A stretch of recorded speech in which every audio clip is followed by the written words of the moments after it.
Pemirsa, makin ramai pihak yang meminta DPR untuk menggunakan hak angketnya guna mengusut dugaan kecurangan di pelaksanaan pemilu serentak 2024. Namun banyak pula partai politik di Senayan yang menolak menggunakan hak angket, terutama dari parpol pendukung paslon Prabowo Gibran. Apakah wacana hak angket tersebut bisa diwujudkan oleh DPR? Untuk membahasnya sudah bergabung bersama kami ada pengamat politik Ray Rangkuti. Selamat sore, Bang Ray. Sore. Ya, Bang Ray, terima kasih telah bergabung bersama kami di Metro hari ini. Ya. Bang Ray, dinamika politik terbaru, ada menteri dari Partai Demokrat yang masuk ke kabinet, kemudian juga ada wacana hak angket. Adakah keterkaitan di antara dua isu tersebut? Iya, jelas ada, karena bagaimanapun hak angket ini kan sesuatu yang mungkin dikhawatirkan oleh Pak Jokowi gitu. Oleh karena itu secara politik beliau merasa perlu memperkuat barisan politiknya dengan menarik Demokrat masuk ke dalam ya. Jadi ini semacam timbal balik lah. Jadi ikut di dalam kekuasaan, tentu posisi Pak Jokowi harus diperkuat oleh partai politik yang diundang masuk ke dalam itu, dengan sendirinya akan mengurangi kemungkinan keterlibatan partai-partai politik dalam hal mengusung hak angket yang akan digulirkan ini gitu. Nah itu jelas ada, nggak bisa diabaikan yang seperti itu. Lebih-lebih karena saat ini secara faktual ya, PDI, Nasdem, PKB, dan mungkin P3 adalah partai-partai yang boleh disebut tidak lagi berkoalisi dengan Pak Jokowi secara faktual, meskipun secara administratif ya mereka tetap bersama dengan anggota kabinetnya Pak Jokowi. Oke, memangnya peta politiknya seperti apa, Bang Ray? Usulan hak angket ini kan dari PDIP. Partai-partai mana yang menurut Anda akan solid masih bergabung, dan kemudian partai mana yang kemudian akan menyeberang? Melihat dari komposisi paling tidak sebelum dan sesudah Pilpres. Saya kira kalau untuk unsur mengusulkan lebih dari cukup, karena kan yang dibutuhkan itu cuma 2 fraksi dengan total anggota 25 orang kan. Kalau sekiranya fraksinya PKS dengan PDI saja, ya itu sudah cukup. Apalagi kalau kemudian ditambah misalnya oleh Nasdem, ditambah oleh PKB ataupun P3, itu artinya lebih solid lagi. Kalau sekiranya 5 partai ini terlibat, mereka cukup menyumbang 5 orang dari setiap partai, maka hak angket dapat digulirkan ya. Atau tanda tangan saja dari beberapa partai, tetapi sudah terkumpul 25 tanda tangan dari setidaknya 2 fraksi, hak angket juga sudah dapat digulirkan. Tetapi para pengusung tentu saja apa yang diusungkan belum tentu seperti apa hasil akhirnya. Boleh jadi kemudian di akhir akan berbeda lagi, itu sesuatu yang lumrah dalam dunia politik gitu. Nah cuman kalau kita belajar misalnya dari hak angket yang pernah terjadi pasca pemilu di era Pak SBY, yaitu tahun 2009 yang lalu, ya bahkan partai pengusung Pak SBY sekalipun ikut di dalam angket. Kita masih ingat motor dari angket tahun 2009 itu adalah PDI, Golkar, dan juga PKS. 2 dari yang 3 partai pengusung utama itu justru berada di dalam koalisinya Pak SBY, yaitu PKS dengan dengan Golkar. Bahkan salah satu ikonnya ya, figur utama dari hak angket yang sangat dikenal saat itu namanya Andi Rahmat, adalah orang PKS gitu ya. Bersama dengan mereka datang dari PDI, ada dari Golkar, ada juga dari dari PDI Perjuangan gitu. Nah dengan 3 partai ini kita tahu kemudian PAN ikut bergabung ya kan, Nasdem ikut bergabung saat itu, PKB ikut bergabung, sehingga melahirkan angket Bank Senturi yang berakhir sampai ke rapat paripurna, di mana rapat paripurna mengusulkan supaya dilakukan pengusutan secara hukum terhadap mereka yang diduga melakukan pelanggaran terhadap undang-undang yang berhubungan dengan perbankan gitu. Kalau untuk hak angket yang digulirkan saat ini akan berujung di mana? Ini kan menyoal proses pemilu. Bisa Anda gambarkan seperti apa prosesnya akan terjadi? Tadi mungkin sudah diberikan sedikit begitu mengenai yang proses kemungkinan bisa terjadi. Tapi Anda melihat ujungnya akan sampai di mana? Apakah bisa sampai dengan membuktikan semua dugaan kecurangan dalam proses pemilu yang dituduhkan?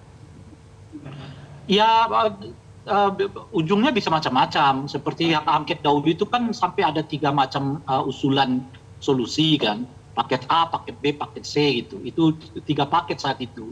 Lalu dipilih oleh anggota DPR, dan seingat saya yang paling banyak memilih itu ya paket A atau paket B, saya lupa gitu. Yeah.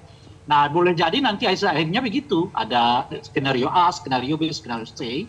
yang di rapat paripurna nanti itu akan diputuskan mana kira-kira yang akan diambil oleh anggota DPR.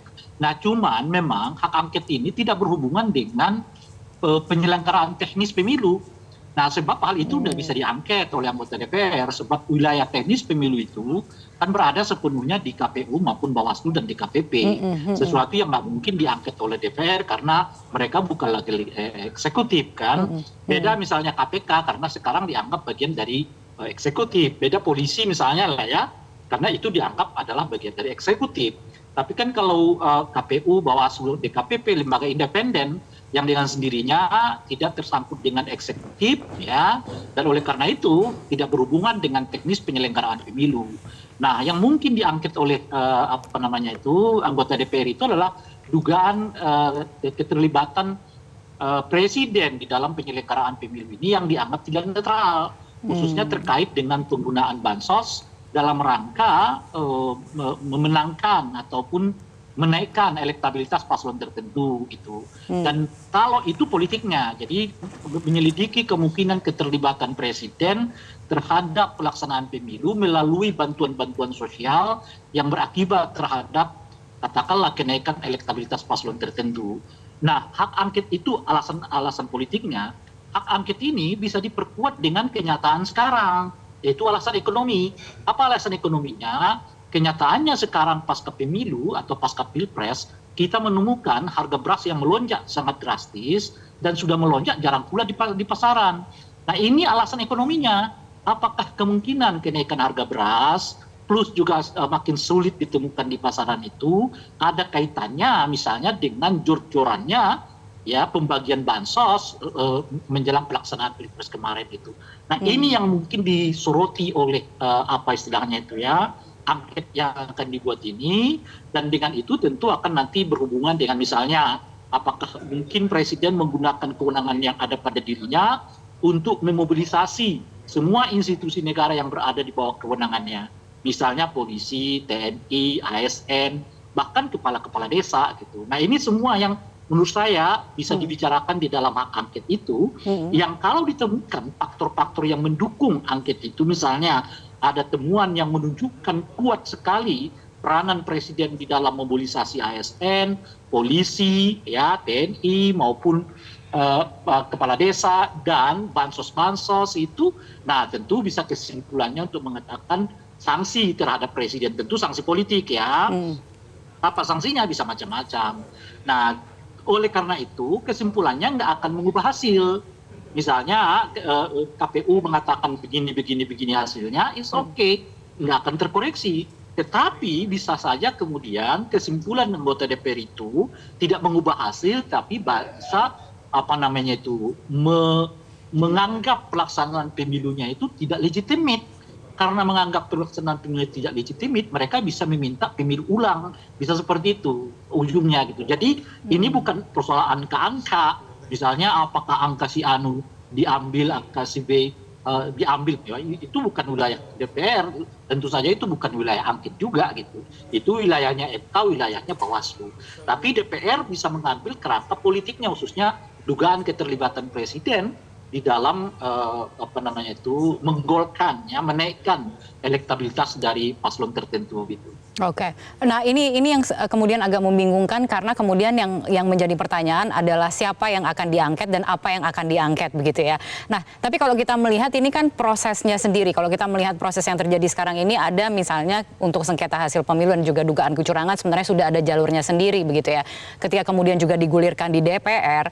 Tadi mungkin Anda sudah menjelaskan, tapi mengapa prosesnya itu harus melalui DPR? Dan apakah prosesnya antara sengketa pemilu yang mungkin akan dilaporkan ke Bawaslu dan MK itu akan beriringan prosesnya dengan proses di DPR? Atau seperti apa kurang lebih gambarannya nanti?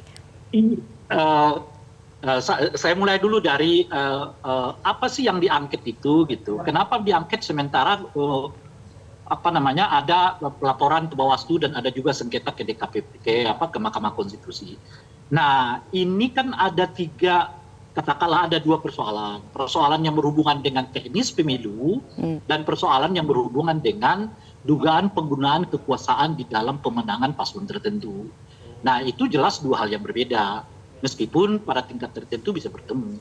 Kalau yang terkait dengan kekacauan pelaksanaan pemilu, ya itu tentu jalur pengaduannya adalah hukum dan itu ke Bawaslu maupun ke Mahkamah Konstitusi. Nah, tetapi kalau terkait dengan dugaan penggunaan kekuasaan untuk pemenangan paslon tertentu, itu politik. Nah, misalnya presiden bagi-bagi bansos, ada nggak larangannya secara hukum? Tidak ada. Oleh karena itu Bawaslu nggak berhak menghentikan itu, misalnya begitu. Tetapi tindakan presiden yang melakukan bansos berulang kali menjelang pelaksanaan pilpres dapat diduga bermotif politik, misalnya begitu. Nah, oleh karena itu untuk melihat, memastikan bahwa ada tangan-tangan kekuasaan yang bermain di dalam pelaksanaan pemilu yang mengakibatkan tidak terdapatnya prinsip-prinsip atau tidak terpenuhinya prinsip jujur dan adil di dalam pelaksanaan pemilu, itu wilayah politik. Dan oleh karena itu ya diselesaikan secara politik oleh anggota DPR melalui angket khusus dan khususnya lagi terkait dengan penggunaan budget. Karena ada 450 triliun untuk bansos-bansos itu. Nah, kalau bansos itu misalnya dipergunakan dalam kerangka pemenangan tertentu, nah itu tentu menyalahi ketentuan yang ingin atau yang sudah disepakati antara pemerintah dengan DPR gitu. Jadi makanya saya mengatakan tadi kalau terkait dengan teknisnya nggak mungkin diangket oleh DPR gitu. Karena itu wilayah Bawaslu maupun wilayah Mahkamah Konstitusi. Misalnya soal ada pelanggaran surat suara tertukar, ada surat suara tercoblos. Nah, itu bukan wilayah DPR, itu wilayahnya Bawaslu. Cuman semua laporan-laporan yang masuk ke Bawaslu dan ke MK bisa memperkuat argumen untuk melakukan hak angket itu gitu. Tapi nggak bisa mengubah ketentuan yang diambil diputuskan oleh Bawaslu maupun Mahkamah Konstitusi. Nah, itu kira-kira. Cuman dasar-dasarnya, praktek-prakteknya misalnya begini. Kan Bawaslu mengatakan ditemukan 2.000 lebih indikasi adanya intimidasi.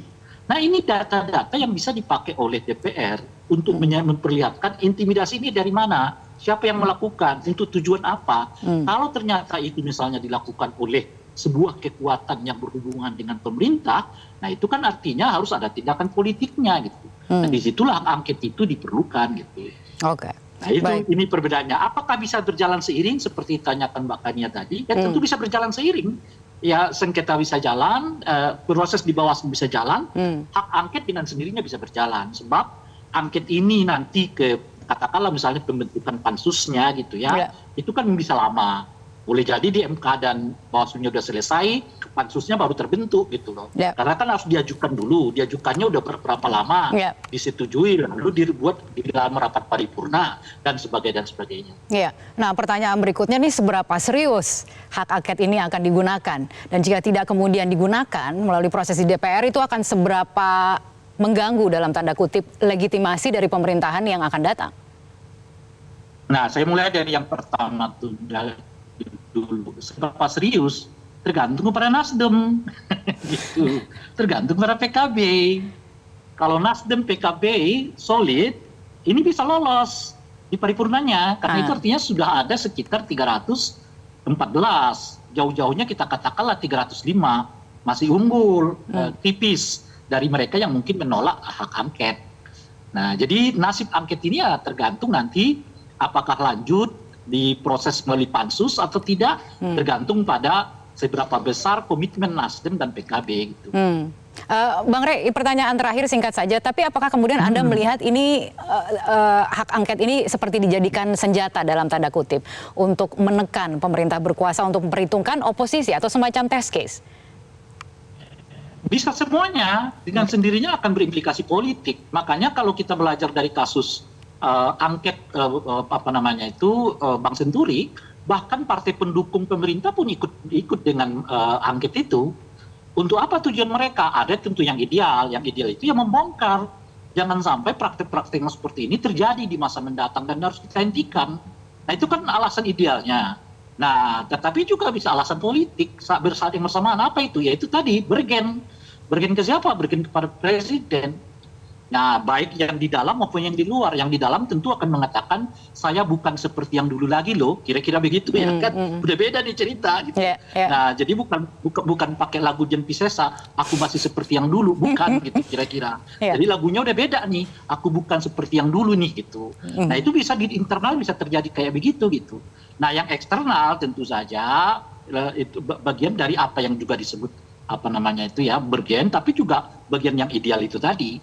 Untuk memastikan praktek-praktek seperti ini nggak boleh lagi terjadi, khususnya menjelang kita pilkada November 2024 yang akan datang. Sebab kalau kita biarkan praktek yang terjadi sekarang bisa sangat terjadi di pilkada-pilkada 2024 yang akan datang.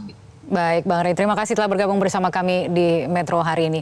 Jelajahi cara baru mendapatkan informasi. Download Metro TV Extend sekarang.